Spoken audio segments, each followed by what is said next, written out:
Alright, this is a road test video for a Honda Accord. This is a 2-litre EX automatic. The car is registered EA06WKM. The mileage at the start of this brief road test, if I can get the steering wheel to straighten up a second, is 73,049 miles. The reason we do the road test is basically we're selling to customers from much further afield these days, all over the UK and the near continent even. And we just want people to see the cars in operation prior to come to see us. Hopefully to give them the confidence to come and see the cars and to know that the cars are good. Or if there's anything I pick up on the videos, then you can be aware of that prior to coming to see us. Worth pointing out that the road test is done on exactly the same road as any road tests will be offered, will be done on as well. So should in that case be very representative of what any prospective buyer would feel on the cars. Starting with the road test itself, what I always do is start with the engine. Great place to start on the Hondas, obviously. This is a 2-litre VTEC engine. Really, as an example of one, obviously it's done next to no miles for one of these engines, so it's very smooth, starts absolutely on the button. There's no strange noises, no whirs, no vibrations that shouldn't be there. Rocks steady idle on the car. Pulls really well, really sweetly all the way through its rev range, as these engines always have done, always will do. Chain driven engine, so it's there's no cam belt change on them at all, which is really good news. No warning lights on the dashboard at all, apart from the low fuel lights on the car, obviously relating to the engine or anything else for that matter. But really smooth engine. Lovely companion, and it works superbly with this gearbox. Honda automatic gearbox, they're pretty much bomb proof. We've never ever touched one.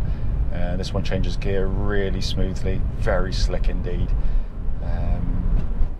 It's a lovely companion to the engine. Very well judged ratios, but the things you need to be looking out for on any automatic gearbox is when it's stationary, that you put it into neutral and pop it back into either reverse or drive. Is there any delays or any clonks? Because that suggests internal gearbox wear, notably kind of first and second gear clutch packs.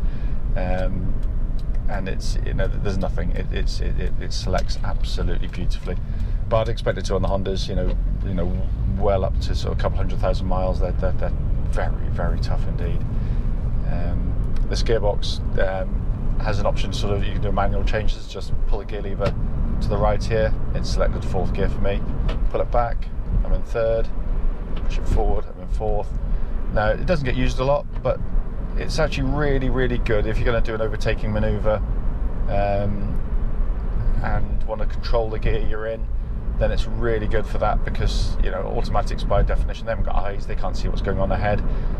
They'll want to change up as soon as possible, and Sod's Law says that halfway around the track you're trying to overtake, and it'll try and change up gear, and then you're floundering around trying to get it to kick down. So it's a nice facility to have on the box, and it all works absolutely perfectly. So in terms of powertrain, can't fault it, absolutely superb. As smooth as it was when it was manufactured. Car tracks absolutely bullet straight. I can't find any detectable wear in the steering at all. It's got that lovely positive steering rack on them, good old-fashioned power steering. There's no electronic power steering on these ones. They've always been noted for having one of the very best power steering systems of all. It's a wonderful setup. Alongside this fantastic chassis, it's got a really pretty much the perfect balance of ride and handling. It's very precise. The handling is just so easy to thread down lanes. This body control is superb, and it doesn't roll and roll up about. They've got it spot on.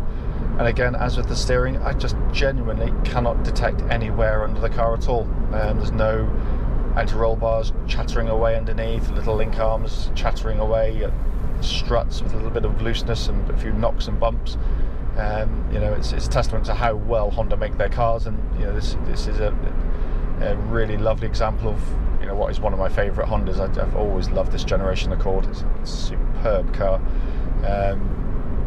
got it absolutely right. But it's perfect. You know, I can't, the ride, steering, everything about it is still just rock solid. Brakes on the car, lovely brake pedal, really firm, right towards the top of the pedal where it wants to be.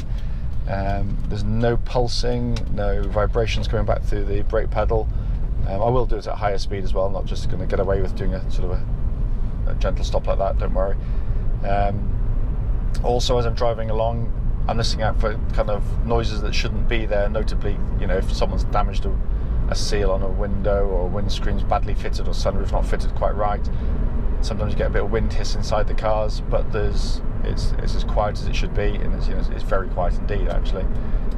So this next section of road I deliberately go up because it's really pitted and potholed, so if there's any weaknesses in the chassis or the car itself, it'll show up. So I'm going to shut up a second, just put my foot down quite hard.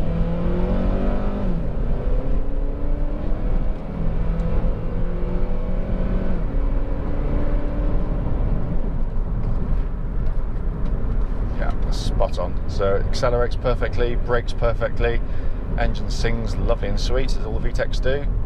So no, all very, very fine fettle. Just quickly check the cruise control. Faster, slower, and that's all working absolutely spot on. So no, it's really, really good. Coming inside the car now, every button I've pressed has worked absolutely perfectly, so there's nothing I've yet found on the car that hasn't worked. Obviously I'll go through a pre-delivery inspection anyway, but you know, all the major functions work really nicely. Air conditioning is pumping out absolutely ice cold air. It's lovely and cold air coming out the vents there. Air conditioning system is really easy to operate. Just press a button and you're in there, so it's dead simple. Sat nav, again, all working absolutely perfectly. Again, a good old-fashioned sat nav system, dead easy to use as well, really simple. The quality of every switch Honda put in their cars is extraordinary. I could be so anal about this, and it's tempting to be, but basically just, you know, where switches on a lot of the German and French, notably, manufacturers, you know, they work well for a few years, but you just get a little bit loose, or the paint wears off them. All this stuff is just in a different league in terms of quality. The Japanese do this stuff so well, really do. But it's all really nice. The centre console with these later 06 and onwards versions, this nice sort of silver trim offsetting the black is really nice. But it's all in very, very nice condition. And bear in mind, we haven't cleaned the car yet. Gives an indication just how nicely it'll clean up.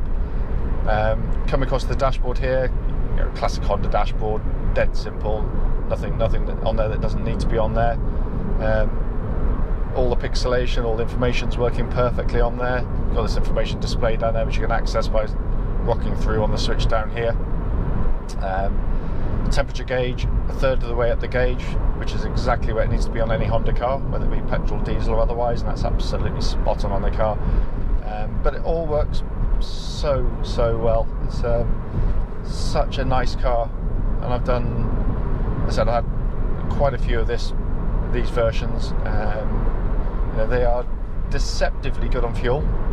Obviously, if you're doing pure town driving, you know, you will be sort of around about 30 to the gallon. On longer runs, I've got loads of my customers with these and the 2.4s actually, you know, approaching 40 to the gallon. We don't claim it. I just say sort of 30 to 35, but the reality is you can get a lot more than that. Gentle driving technique, without being kind of, you know, overly gentle with it. You know, rewards in, you know, bucket loads on the Hondas, they really do. No, it's a grand car. I mean, when you think about its, you know, natural competitors in this price range, you'd be looking at kind of much higher mileage, sort of BMW 320 and Audis and VWs. Yeah, the reality is none of them are even close to the car in terms of, you know, the quality that this and notably reliability. Plus on top you've got a massive specification of standard, you know, heated leather seats, electric leather seats, electric sunroof, cruise, you know, sat nav, the whole lot of them. It's a big spec car, but that's not sacrificing driving dynamics, because it's, you know, there's very few cars drive as well as this. Certainly, you know, an Audi or VW of this generation do not drive as well as these. The BMW, obviously, being rear-wheel drive, has an advantage in that sense, and I'm not going to argue it, you know. But when it comes to, you know, what they're like with a few miles on the clock, there's plenty. I've driven plenty of 3 Series where, you know, suspension's no longer in line, tyres they're very, you know, sensitive to the right tyres being on the car, whereas the Honda, you know, they just drive brilliantly the whole time. But anyway, that's enough of that. The purpose of the test drive is basically just to see if I can find anything on the vehicle or feedback, but the car drives really well. Just going to check the wipers, actually, a bit of a pet hate. I hate smeary wipers, but even they're absolutely spot on. So no, it's a lovely example. So if you're driving to us any distance, whether just down the road or hundreds of miles away, it certainly will not be a wasted trip. You'll be driving a very nice example of a utterly brilliant car. Clearly, if I've missed anything on the video, don't hesitate, please do give us a call. We'll be happy to answer any questions you may have about the car. But as I judged on what I've driven, it's a cracker.